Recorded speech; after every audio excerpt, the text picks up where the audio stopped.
I am the contrarian, and this is my world.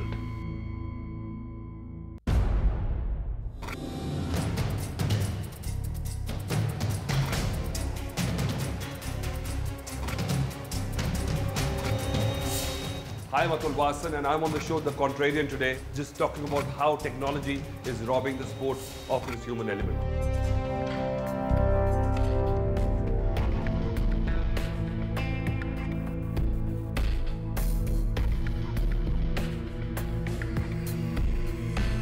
The world of sports collides with the world of tech, but is it a better world now? When accuracy moves up, does gamemanship suffer? When you can make every single result go onto a big screen, show it to an audience 20 times and make sure that the person that could have got away cannot anymore, does that add or subtract to the game? Well, today we're going to find out all about sports and sports tech. Atul, I'm going to give you about a minute to actually make your case as to where you are, because from what I know of you, you're one of those very senti, emotional, romantic type of people. So are you going to lean that way, or are you with the fact that tech is good in everything that it comes? But there's no right and wrong in this. There's a lot of gray area, and you're right, I'm an old world romantic when it comes to the human angle to cricket, let's say.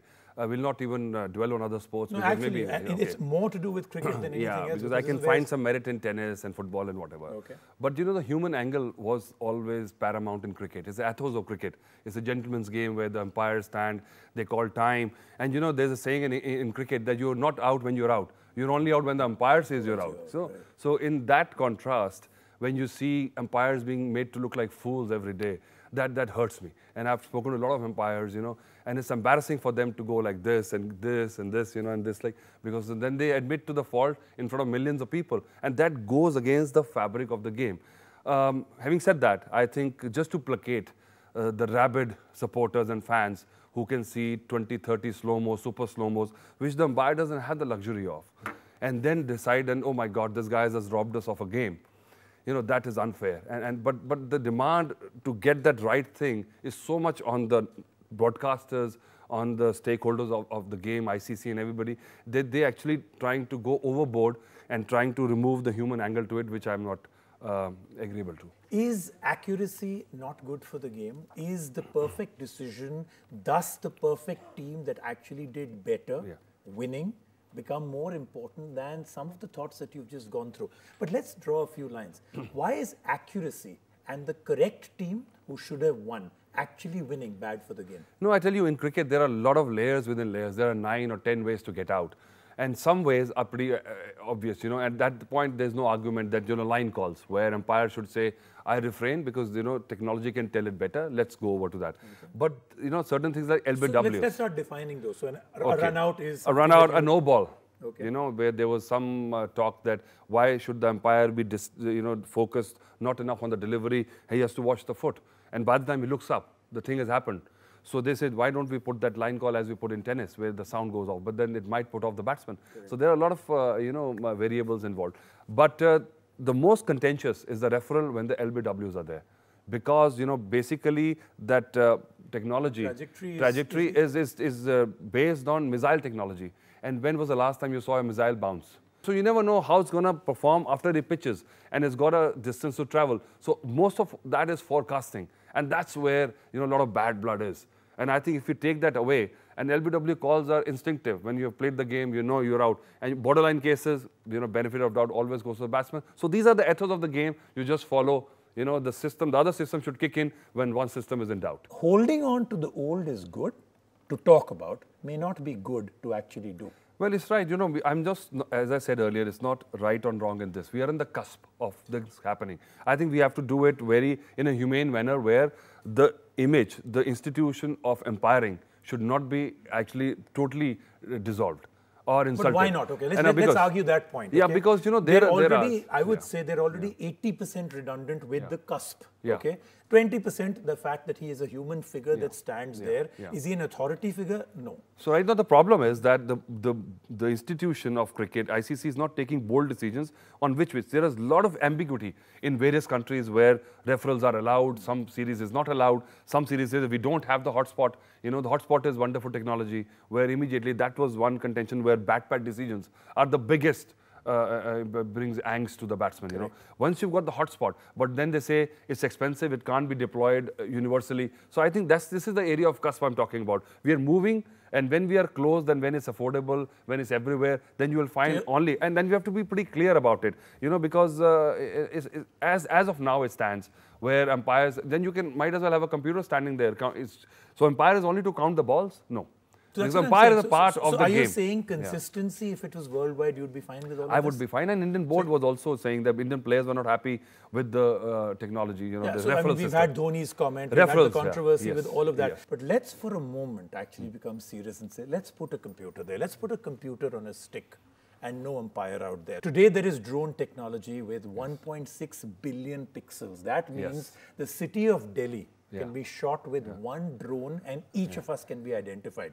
That's the kind of accuracy of technology available. Totally. If we were to put two stick computers, a computer and a camera with a 1.6 billion pixel camera on there, he can do a 1.6 billion time better job than an umpire. I'm just stating it. I'm not throwing the umpire. You're right. See, as I said, Rajiv, I think you're right. There is no such thing as half pregnant. Are you pregnant or you're not? Okay, good. All right. So I think what we are trying to make a case is for maybe pregnant, maybe not, you know. Okay. So I think you're right. But again, they said they could spend $50,000 per bail, which just when it hits, it lights up. And they could not implement hotspot technology in the World Cup. I mean, this is the dichotomy old players like me or analysts of the game are living with. And we fail to understand, you know, what prompted this? You know, why is one board allowed to implement the referral system and another board says, no, you cannot. So this ICC is allowing this. And you're right. If we are all on the same page, then I think perfect way forward will be what you're suggesting. I think for every technology, there comes a time where consistency will eventually catch up because of economy of scale, costs, and everything else. So a lot of experimentation is happening. Let me, even though I'm supposed to be completely contrarian to what you're saying, let me agree with the big point of what you're saying. Okay.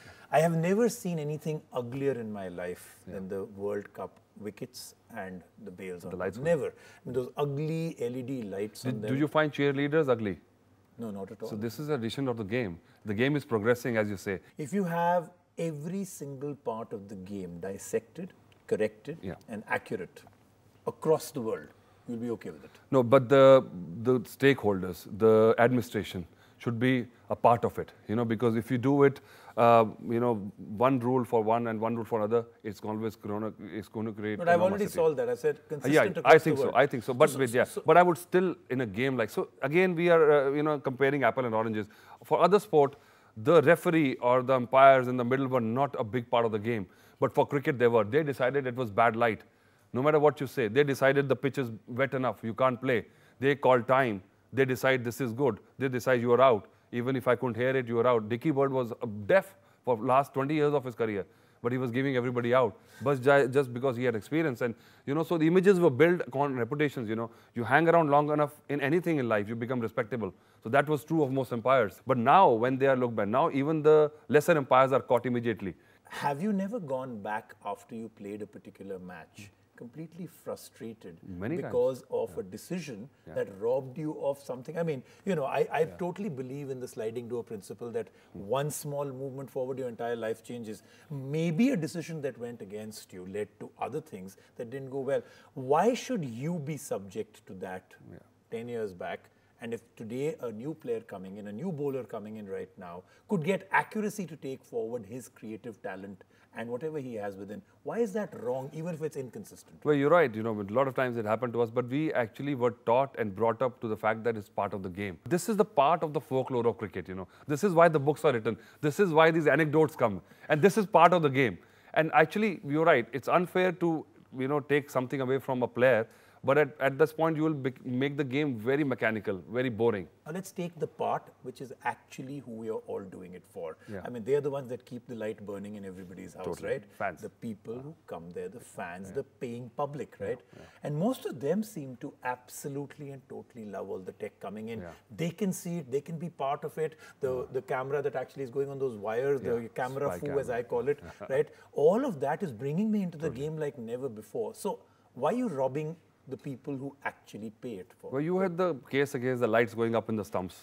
I only hate the ugliness. Like I say, nobody today buys an ugly phone. Nobody buys an ugly laptop. You shouldn't have ugly anything in cricket, right? Okay. So that is only to do with the only issue is that you write the fans. But now, even if an umpire makes an honest mistake in the backdrop of match fixing and spot fixing and court siding and all that, you know, an innocuous mistake will be amplified. So that's one reason, you're right, where I can say, you know, remove that human angle, put all to technology, if technology is consistent, is stable and affordable. Some of the technologies currently right now that you think should be taken forward, and one or two that should be completely thrown out, only in cricket. I think the ball tracker is something which is ambiguous.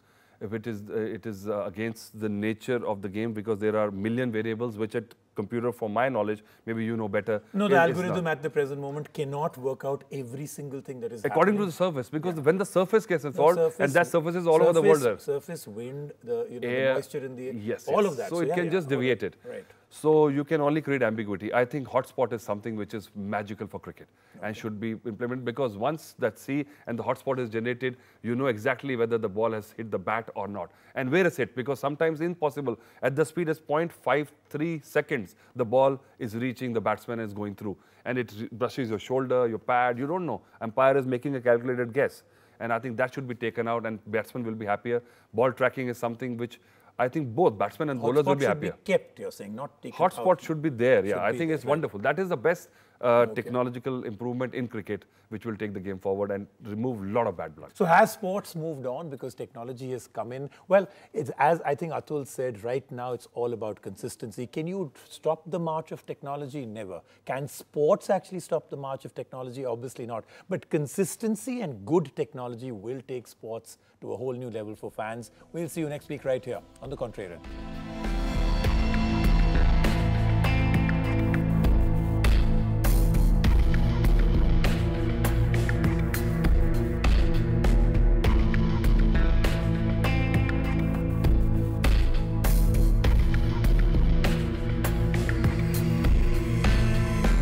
I am the contrarian, and this is my world.